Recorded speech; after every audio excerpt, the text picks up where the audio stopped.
Thank you all for coming to my presentation. My name is Wang. I'm a PhD student from University of Florida. It's my pleasure today to join you in the session to share with you my latest research. Hello, everyone. Thank you all for coming to my presentation. My name is Wang. I'm a PhD student from University of Florida.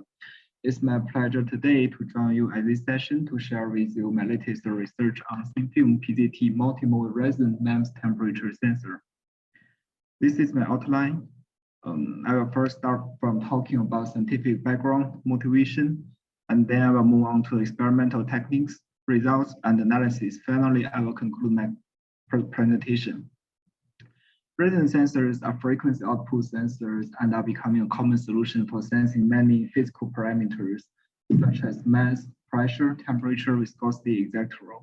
The primary advantage of resonant sensor is that their output is a frequency or phase change, which can be directly fed into digital circuits.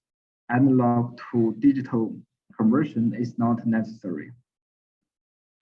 In 1987, Bolt et al. Demonstrated the first remote temperature sensors employed lithium niobate surface acoustic wave devices. Since then, a variety of such kind of devices have been developed and started. Conventionally, piezoelectric crystals such as lithium niobate or quartz were exploited to fabricate resonant temperature sensors. The high temperature sensitivity of specific crystalline class of quartz has enabled sensors with very high temperature resolution. The drawback, however, is that the relatively large size and the incompatibility of the fabrication process with the silicon microfabrication technology. Due to the miniaturized sizes, MEMS and NEMS are ultra-sensitive to external perturbations, making them excellent candidates for physical sensors, particularly resonant mode sensors for physical stimuli and perturbation. Toward the emerging Industry 4.0 with prevailing IoT and the small bomb chilling sensors perspective, new advances in miniaturized ultra-low power or self-powered multifunctional integrated sensors are highly demanded. High precision, energy efficiency, and harsh environment resilience are critical in miniaturized temperature sensing applications. Environment with high and low temperatures, high pressure, corrosion, and radiation environments are usually designated as harsh environments. Harsh environments are not only limited to space and area affected by natural hazards, but there are a lot of industry applications which impose harsh conditions to devices, such as the jet engines, downhole gas and oil industry, which subject monitoring device under high pressure and high temperature. There is a high demand for passive wireless temperature sensing in a lot of applications, especially in accessible locations and hazardous environments with long lifetime is essential. It would be interesting if we have MEMS energy harvesting, MEMS temperature sensor, and IC on one silicon die. PZT retained exceptional piezoelectric and energy harvesting capability. pMUT is a versatile technology for ultrasonic sensing and photoacoustic imaging. We believe that temperature sensor based on PZT can be self-powered and integrated into PZT pMUT arrays for sensing, continuously monitoring and sensing in ordinary and harsh environment. So here we demonstrate a multimode resonant temperature sensor based on PZT MEMS in megahertz range. We fabricate PZT diaphragm MEMS resonator on silicon substrate by using wafer bonding. By tracking the temperature dependence of the multimode resonance, we can quantitatively determine the temperature coefficient of frequency, TCF, Young's modulus, and the thermal expansion coefficient. Essentially, the increase the temperature will change the Young's modulus and the stress, which cause the frequency downshift. The critical step of the fabrication is the thinning and integration of the ceramic PZT wafer by using wafer bonding and chemical-mechanical polishing techniques. The thickness of the PZT in this work is 4 micron. The thin ceramic PZT was first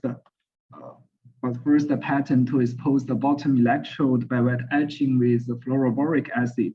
Next, the top electrode is defined by photolithography and gold sputtering and lift-out process. After that, we deposit aluminum oxide on the backside and they pattern the aluminum oxide with photolithography and wet etch.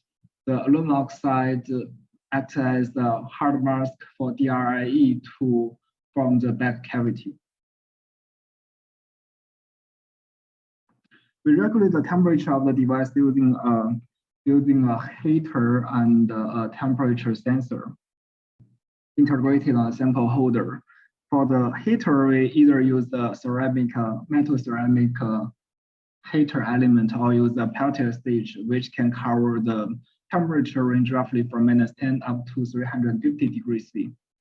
We measure multimode TCF in both air and vacuum and compare the frequency response to temperature change. We also try the different mounting scheme to change the heat transfer efficiency and based on either radiation or heat conduction. We measure the multimode resonance in the temperature range from room temperature up to 211 degrees C. We found that the resonant frequency of the three modes decreased monotonically with increasing temperature.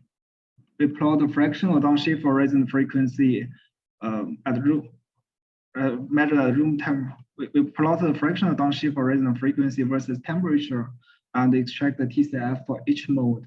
Such large TCF value and the linear temperature dependence show great potential for the on-chip temperature sensing.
We build a self-sustaining MEMS oscillator. We first build the balanced bridge circuit with two devices to minimize the electrical background. We then perform open loop measurement to calibrate on meeting the Barkhausen criteria with the open loop gain slightly larger than 0 dB at the resonance. And the phase to be, the overall phase change to be 0 or 2 pi. After satisfying the Barkhausen criteria, we close the loop and characterize the stable self-oscillation in both frequency domain and time domain. From the frequency domain data, we can calculate the Allen deviation. The Allen deviation gives us the short-term frequency stability in 10 to the minus 7 level and the long-term stability in 10 to the minus 6 level. In the phase noise plot, after satisfying the Barkhausen criteria, we close the loop and characterize the stable self-oscillation in both frequency domain and time domain. From the time domain check the frequency trace, we calculate the island deviation. The island deviation data gives us a short-term frequency stability in 10 to the power minus 7 level at averaging time smaller than 5 seconds, and a long-term stability in the 10 to the minus 6 level.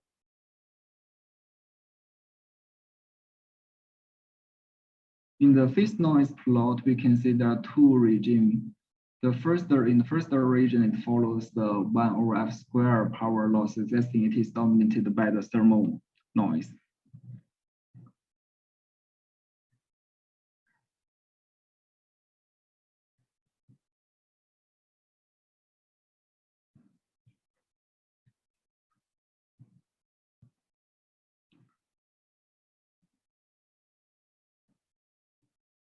We have done closed-loop TCF measurement. We have done closed-loop TCF measurement on the self-sustaining oscillator in both air and vacuum.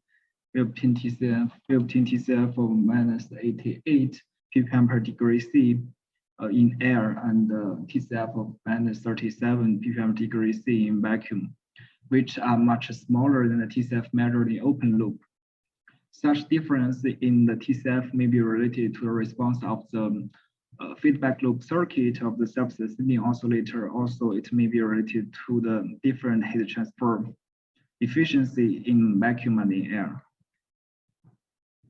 We then check the frequency of the first two modes with KLL.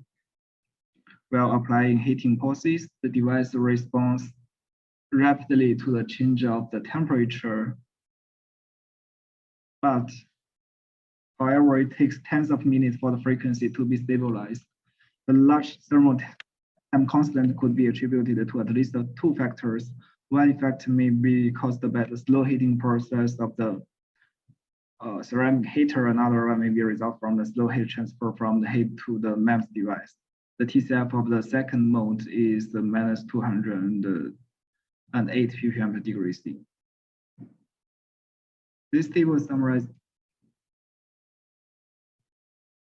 TCF values measured in different scenarios from which we observed TCF can be affected by monitoring method, pressure, TCF value measured in areas,